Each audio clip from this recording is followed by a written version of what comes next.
안녕하세요. 김일조입니다.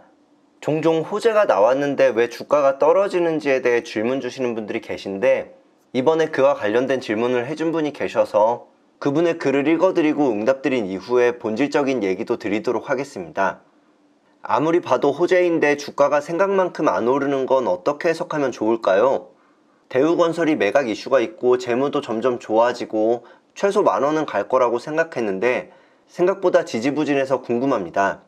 네, 이렇게 글을 남겨주셨습니다. 우선 제가 이 종목에 관해서 깊이 있게 아는 것은 아니기 때문에 참고만 부탁드립니다. 먼저 말씀하신 대우건설 차트를 보면 아무래도 이렇게 피레침이 솟았던 날 이슈가 있었을 것으로 생각됩니다. 그럼 6월 2일자의 기사를 한번 검색해 보도록 하겠습니다.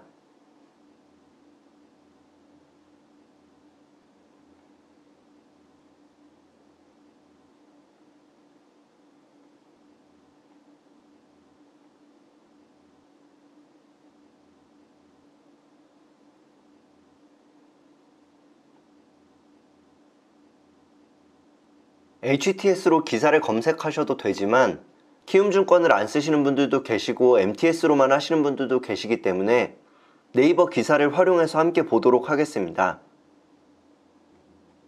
이렇게 오래된 순을 누르셔서 6월 2일 첫 기사들부터 훑어보도록 하겠습니다.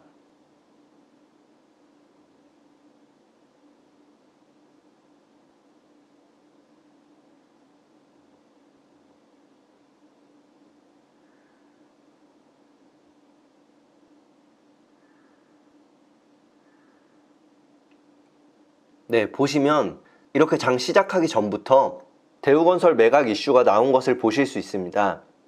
질문 주신 구독자님께서는 그 전부터 매수하셨는지 모르겠지만 아무래도 이때 기대감이 많이 생겼었는데 주가가 이렇게 하락을 하니 실망감이 많이 드셨을 것 같습니다.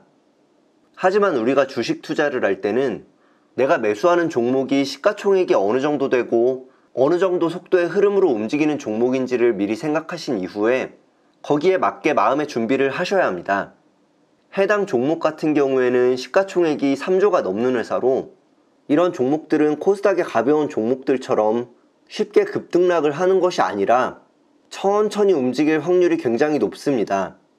그렇기 때문에 이런 종목을 매수하실 때는 조바심을 가지시면 안 되고 이 호재가 반드시 나올 거라고 확신이 드신다면 꾸준히 눌림목에서 매수하면서 나가시는 게 좋습니다. 그리고 늘 말씀드리지만 중장기적 관점으로 매수를 하신다면 정말 큰 호재가 나오지 않은 이상 절대로 한 번에 다 매수하시면 안 되고 꾸준히 분할 매수를 하셔야 합니다. 단타에서처럼 중장기 투자에서도 좋은 자리가 나올 때까지 참았다가 매수하시는 것이 좋습니다. 그리고 우리는 늘 대응을 생각해야 합니다. 생각했던 것처럼 잘 됐을 때는 특별히 대응할 필요가 없지만 생각과 다르게 움직일 때 우리가 어떻게 해야 될지를 꼭 플랜 A, B, C로 세워두셔야 합니다. 키네마스터란 종목도 매각 이슈로 크게 상승했었고 대부분의 투자자들이 이 당시에 매각되는 것은 시간 문제라고 확신하고 있었지만 결국 매각이 불발되면서 이렇게 큰 하락을 했습니다. 물론 해당 종목이 그런 일이 있을 거라는 건 아니지만 그만큼 주식시장은 언제라도 우리가 상상도 못했던 일이 벌어질 수 있기 때문에 항상 플랜 A, B, C를 세워두시고 어떤 일이 있을 때 내가 어떻게 대응하겠다 이러한 생각을 미리 해두셔서 언제나 그때의 최선의 선택을 하시길 바라겠습니다. 그리고 예시로 들어드렸던 키네마스터로 한 가지 조언을 드리자면 분명히 많은 사람들이 매각이 잘 될 것이라고 생각해서 이렇게 고점에서도 하락하지 않고 꾸준히 횡보했었지만 매각이 불발됐다는 악재가 터지기 전에 이렇게 횡보 구간도 깨지고 중요한 60일 이평선도 깨졌던 것을 보실 수 있습니다. 이것이 잘 될지 안 될지 대다수의 투자자들은 잘 모를 수 있지만 분명히 어떤 사람들은 이 매각이 잘 진행되고 있는지 잘 안 되고 있는지를 알았을 것입니다. 만약 우리가 관계자인데 이 매각이 잘 진행되고 있지 않다면 어떻게 할까요? 분명 가까운 사람들에게 알려줄 수도 있을 것입니다. 그런 이유에서 이렇게 매각이 불발되기 전에 며칠간 많은 물량이 빠져나갔던 것으로 생각됩니다. 이처럼 해당 종목을 보실 때도 이러한 과거를 참고하셔서 보유 중이신 종목이 안 좋은 흐름이 나올 때는 일단 그에 맞는 적절한 대응을 꼭 하시기 바랍니다. 그럼 이제 호재가 나왔는데도 주가가 떨어지는 경우에 대해서 말씀드려 보도록 하겠습니다. 우리가 어떤 상황을 볼 때는 꼭 본질적인 것을 생각해 보셔야 합니다. 주가가 이런 식으로 올라갈 때는 이 종목에서 나가려는 사람보다 들어오려는 사람들이 많을 때입니다. 그런데 만약 어떤 종목에서 호재가 나왔는데 주가가 폭락해버린다면 왜 그런 것일까요?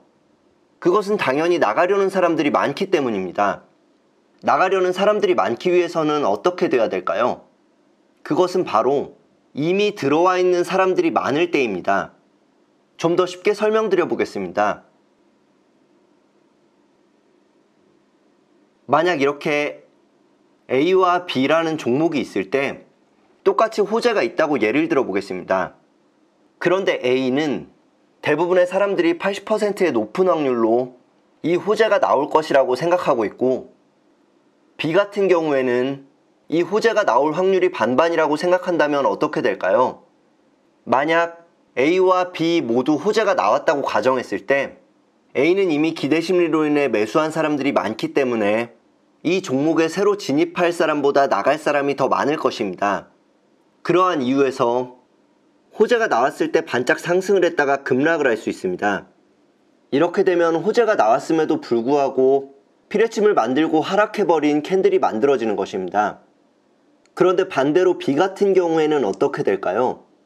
대부분의 사람들이 긴가민가한 마음 때문에 이 종목을 매수하지 않았을 것이고, 이 말은 바로 호재가 나왔을 때 신규 진입자들이 그만큼 많다는 뜻입니다.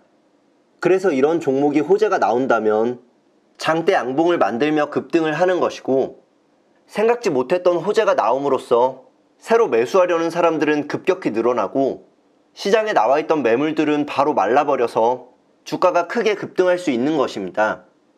종목마다 천차만별이기 때문에 어떤 종목이 호재가 분명히 나올 것이다, 혹은 그것이 결국 잘 되기 어려울 것이다, 이런 식으로 말씀드릴 수는 없지만 어떤 상황에서도 이런 본질적인 원리를 갖고 생각하신다면 분명 최선의 판단을 하시는 데 도움 되시리라 생각됩니다. 네, 오늘은 호재가 나왔는데도 불구하고 주가가 떨어지는 경우엔 왜 그런지에 관해 말씀드려 보았는데요. 만약 도움이 되셨다면